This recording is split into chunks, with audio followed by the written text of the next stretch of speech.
Amado, amada, a paz do Senhor Jesus, Deus abençoe sua vida, Deus abençoe a sua casa, Deus abençoe a sua família. Nós estamos dando sequência aí ao segundo trimestre das lições bíblicas da CPAD.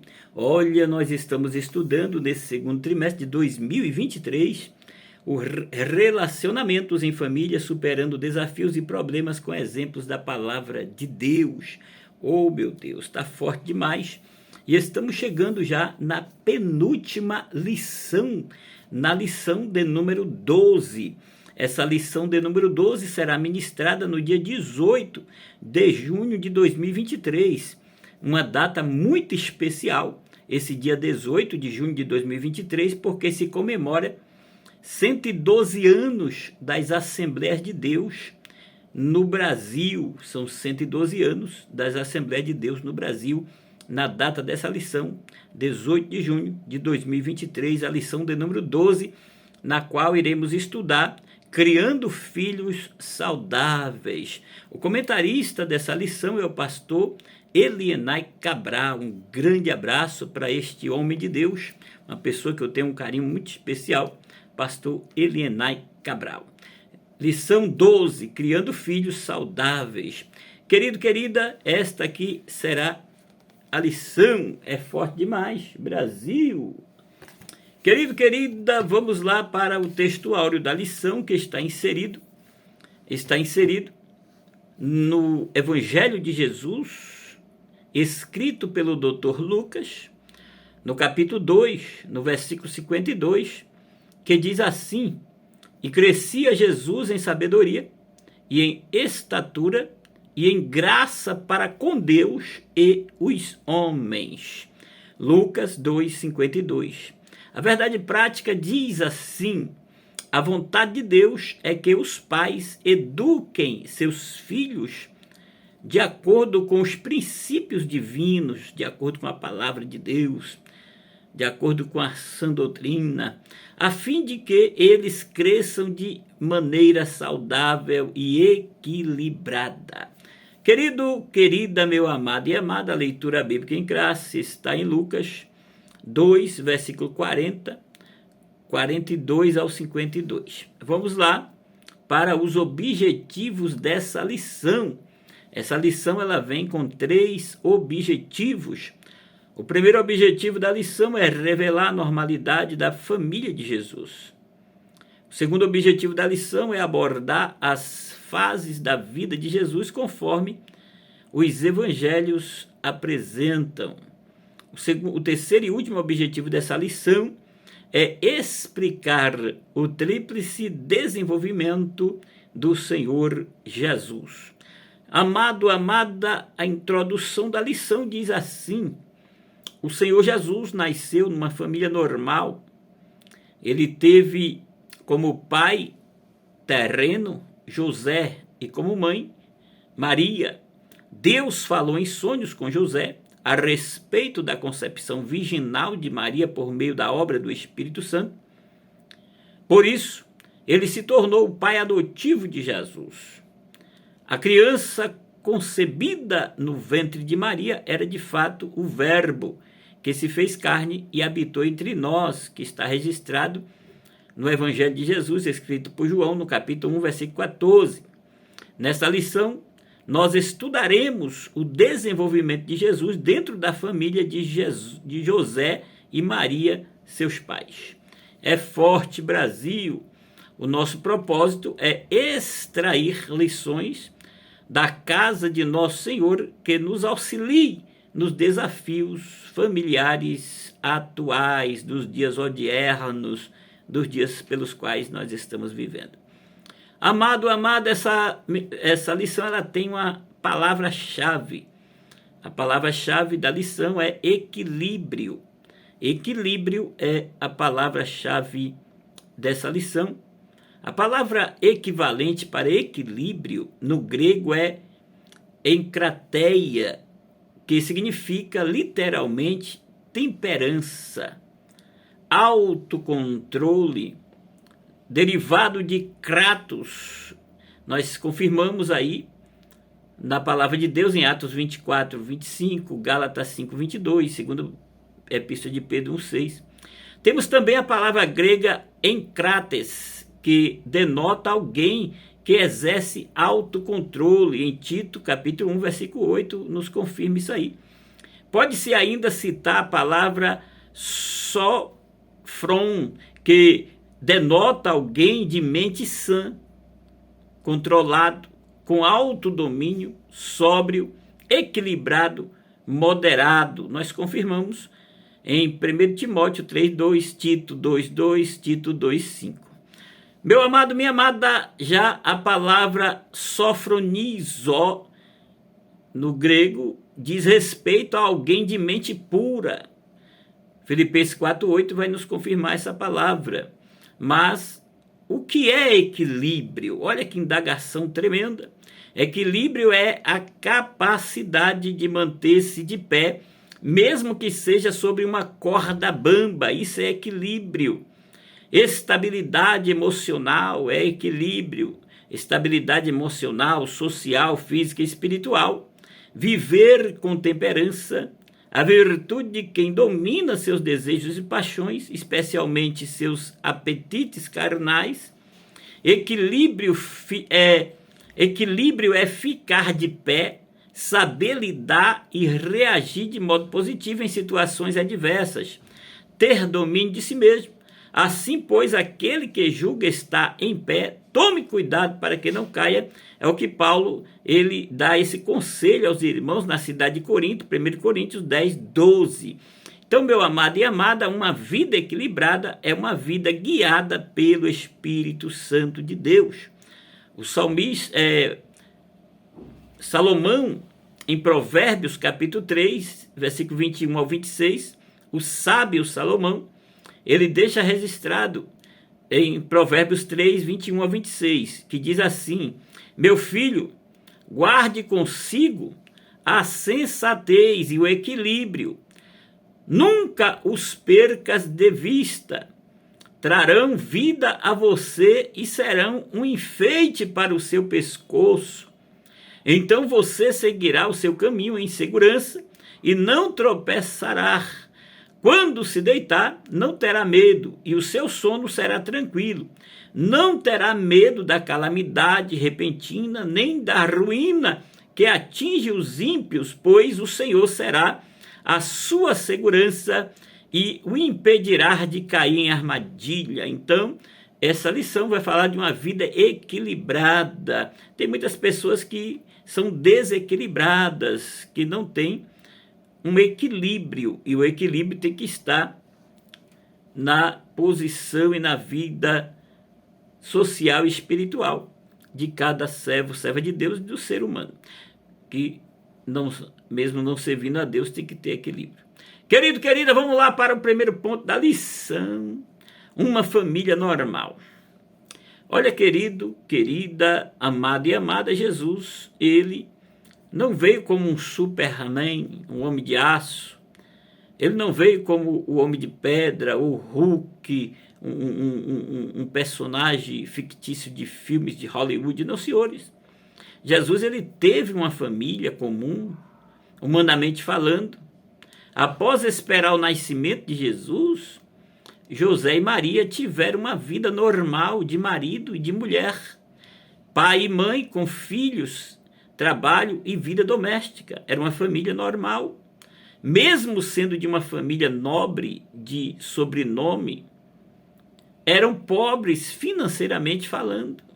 Lucas 2:24 vai nos confirmar essa verdade. Mas Deus supriu as suas necessidades financeiras para o sustento de seu filho, através dos magos. Lá em Mateus 2:11 vai nos confirmar aí dos presentes que, quando Jesus nasceu, recebeu. Então, vamos aqui para o primeiro tópico do primeiro ponto da lição: dados gerais da família de Jesus.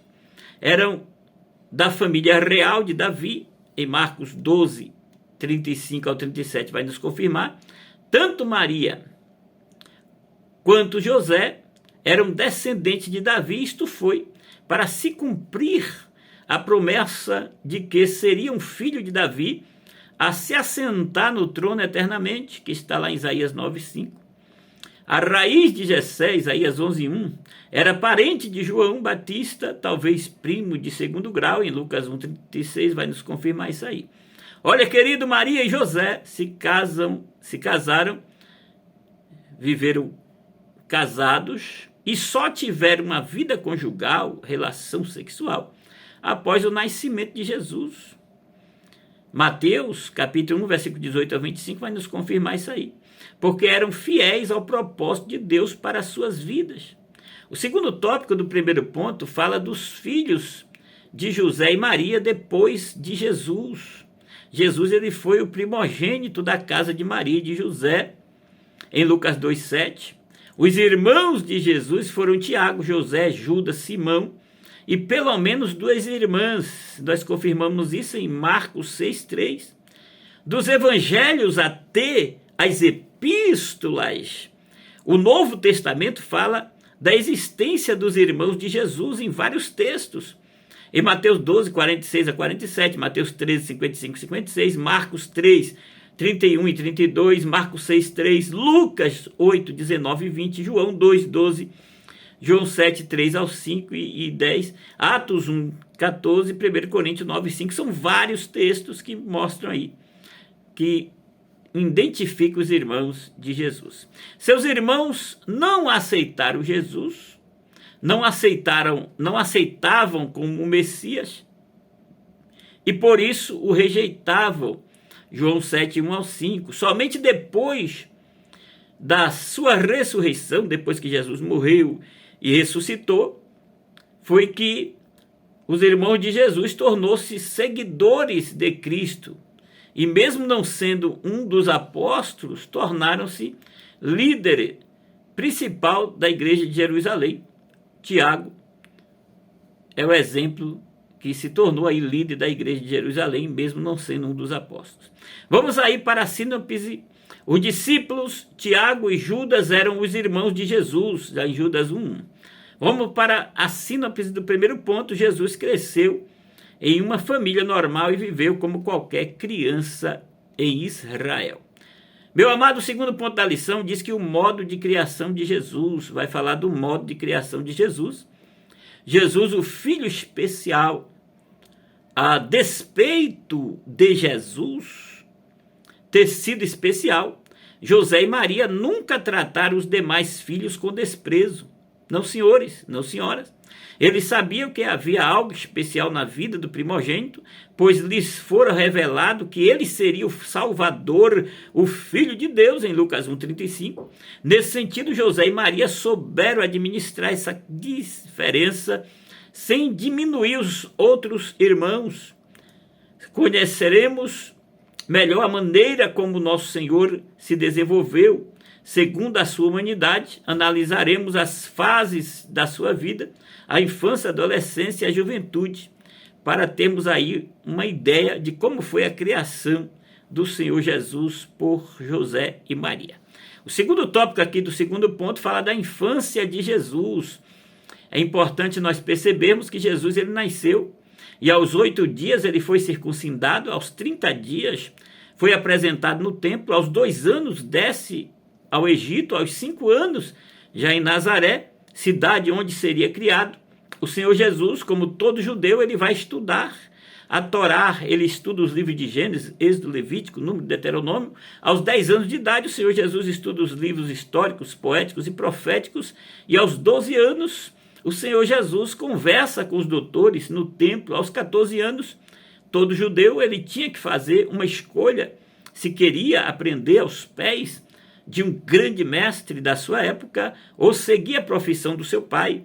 Como Jesus ele é a própria sabedoria de Deus, é o Raboni da Galileia, então Jesus preferiu seguir a profissão de seu pai terreno, que era carpinteiro.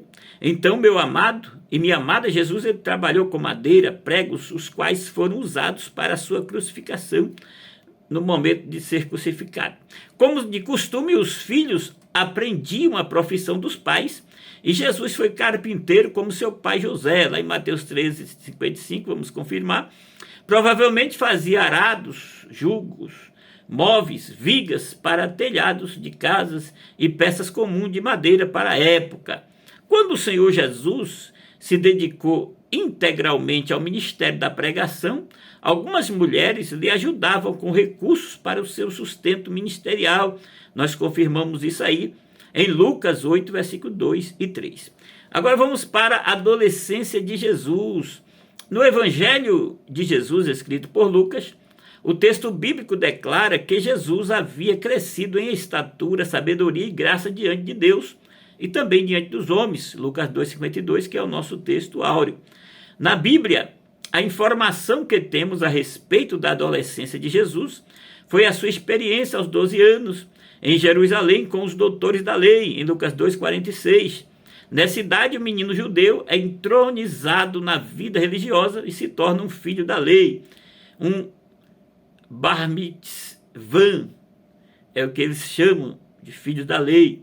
A ida de Jesus a Jerusalém com a sua família se deu por causa da observância dos deveres religiosos, como participar das 3 festas mais importantes de Israel, a Páscoa, o Pentecostes e a Festa dos Tabernáculos.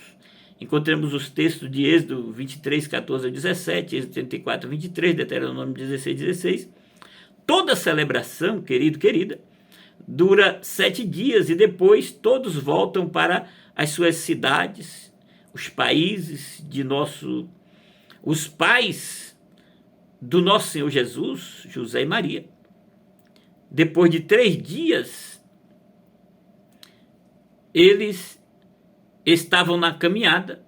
Os pais do Senhor Jesus não imaginaram que Jesus ficaria para trás e eles caminham, vão embora, voltando para Nazaré, e depois de 3 dias, eles o encontraram no interior do templo, conversando e discutindo com os doutores da lei. Então eles voltaram, retornaram para procurar Jesus, e depois de 3 dias, Jesus continuou ali no templo, conversando com os doutores da lei.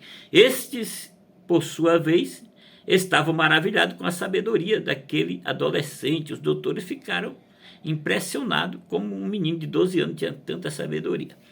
Vamos aí para o 4º ponto dessa lição, o 4º tópico, a juventude de Jesus. Dos 12 aos 30 anos de idade, a adolescência de Jesus e a juventude de Jesus são praticamente desconhecidas. As únicas informações que a história nos fornece são as que estão reveladas nos evangelhos. Depois da experiência com os doutores da lei em Jerusalém, a Bíblia relata apenas que Jesus voltou a aparecer quando tinha 30 anos de idade, ao ser batizado por João ali no Rio Jordão.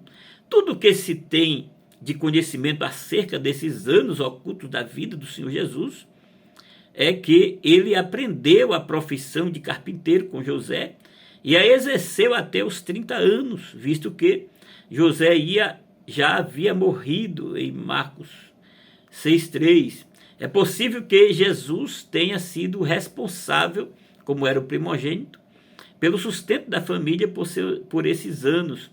E quando chegou a idade que o pai estabeleceu para iniciar o seu ministério, que era 30 anos de idade, ele deixou tudo e reuniu os discípulos, os quais se tornaram os apóstolos, que eu faria o seu evangelho conhecido. Então, meu amado, minha amada, Jesus ele teve uma infância como todas as crianças judaicas, judeus daquela época. Brincou e fez tudo o que uma criança fazia.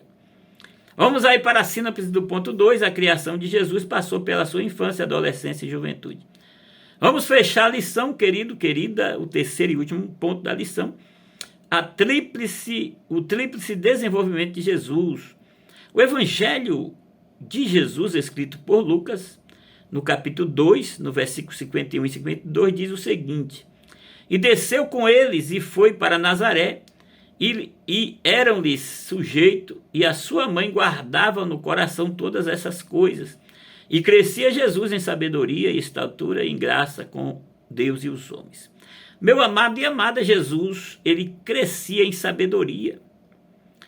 Jesus, como todo judeu, teve acesso aos estudos, que eu já comentei aí acima no primeiro ponto, pois sabia ler em Lucas 4, 16, 17, confirma isso.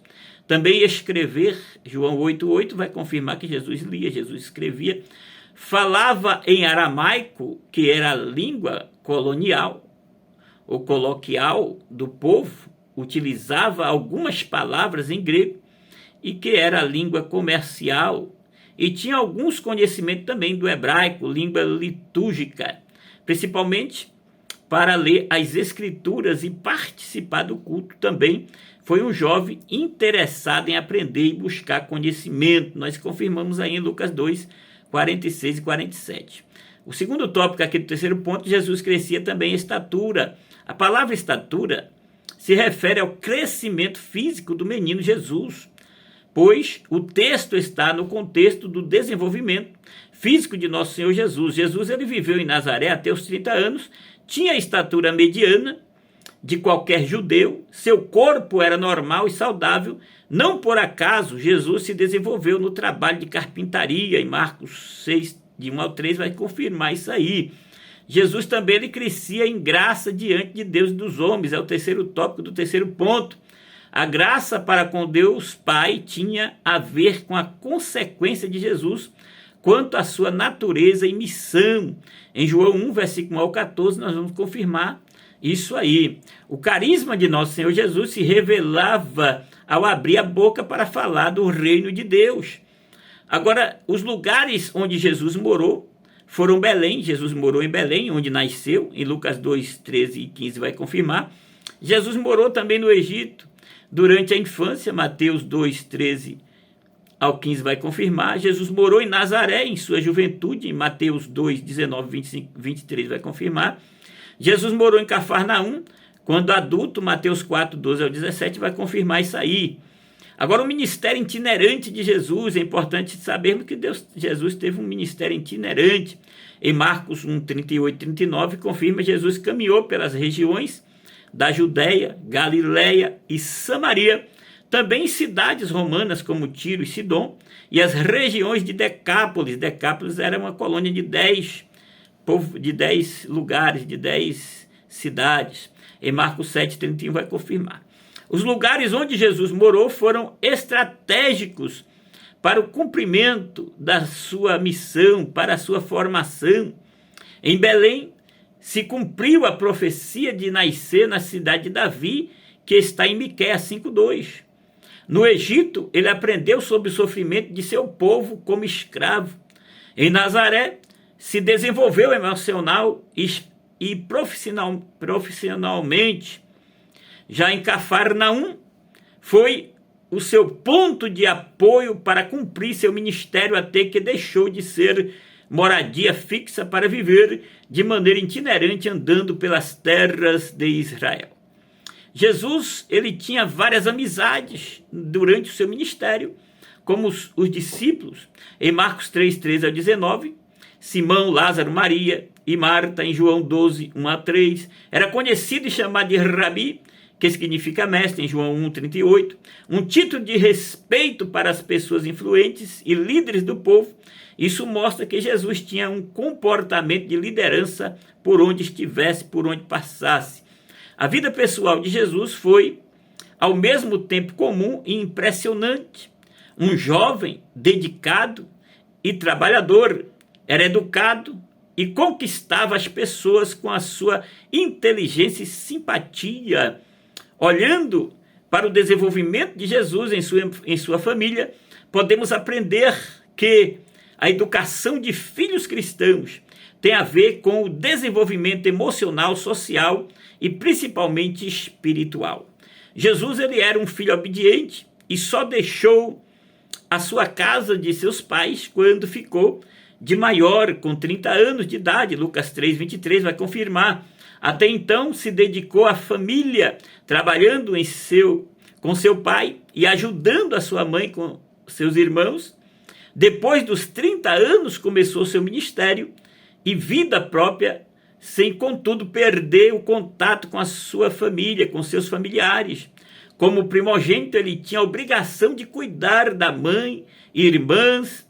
Por isso mesmo, durante seu ministério, manteve a sua responsabilidade de ajudar a família e quando ainda estava na cruz, transferiu o seu compromisso para um dos seus discípulos cuidar da sua mãe em sua ausência terrena. Em João 19, 26 e 27 vai confirmar essa palavra. Como qualquer família, o lar de Jesus também tinha obrigações e dificuldades de convivência. Olha, querido, querida, Jesus disse que a sua verdadeira família é qualquer que fizer a vontade de Deus. Esse é meu irmão e minha irmã e minha mãe. Marcos 3, 31 ao 35. Com isso, Jesus estava estendendo o seu amor. Ele não estava rejeitando a sua família terrena, mas ele estava estendendo o seu amor aos seus discípulos e a todos os que crescem em sua palavra para serem considerados membros da sua família. Jesus quer fazer parte da sua família. Aleluia, glória a Deus. Vamos para o último tópico da lição. Lições importantes que aprendemos com Jesus e com a sua família. Olhando para o desenvolvimento de Jesus em sua família, podemos aprender que a educação de filhos cristãos tem a ver com o desenvolvimento emocional, social, principalmente espiritual. Os pais precisam ter essa consciência de que está sob a sua responsabilidade prover um ambiente propício para que seus filhos se desenvolvam de maneira saudável e geral. Outro fator também de destaque é a sabedoria dos pais de Jesus em não manifestar predileção pelos filhos. Nós vemos lições aí que os pais trouxeram grandes problemas para a família por causa das predileções. Caso de Isaac e Rebeca, caso de Jacó. Então nós vemos aqui que com a família de Jesus não teve esse problema. Por exemplo, a gentileza de Maria em guardar tudo no coração revela uma personalidade discreta e não precipitada, mas equilibrada. Em Lucas 2,51. Equilíbrio e bom senso não podem faltar na educação de nossos filhos. Vamos para a síntese do ponto 3. O Senhor Jesus crescia em sabedoria, em estatura e em graça para com Deus e com os homens. Concluindo a lição, querido, querida, a família de Jesus é um exemplo de boa formação familiar. A respeito dos pais, aprendemos a ser equilibrados, ponderados e não manifestar predileções pelos filhos. A respeito de filhos, nosso Senhor foi obediente e atencioso aos seus pais em todas as coisas. Que nossa família seja um ambiente propício para o desenvolvimento espiritual, emocional, social de nossos filhos. Que tomamos essa família, por exemplo. Aprender sobre a família de Jesus nos ajuda a entender que em nosso contexto familiar podemos receber a presença de Deus. A casa de José e Maria era uma casa normal, de uma família pobre. O único diferencial era a presença de Jesus. Do mesmo modo, em sua casa, com suas dificuldades, desafios, quem vai determinar a bênção é se Jesus vai estar presente com a sua família ou não. É forte demais, Brasil. Jesus viveu uma vida comum, amada, de maneira extraordinária. Enfrentou frio, calor, fome, cansaço e perigos do dia a dia. A única coisa humana que Jesus nunca fez foi pecar. Em Hebreus 4,15 confirma isso. Foi um bom filho, bom estudante, bom profissional, amigo excelente e responsável em tudo. Se a família em que Jesus viveu foi uma família normal, então ele pode também fazer parte da sua família, porque eis que estou à porta e bato. Se alguém ouvir a minha voz e abrir a porta, estarei em sua casa, cearei com ele e ele comigo. Apocalipse 3,20. Deixe Jesus entrar na sua casa, na sua vida, na sua família. Um grande abraço.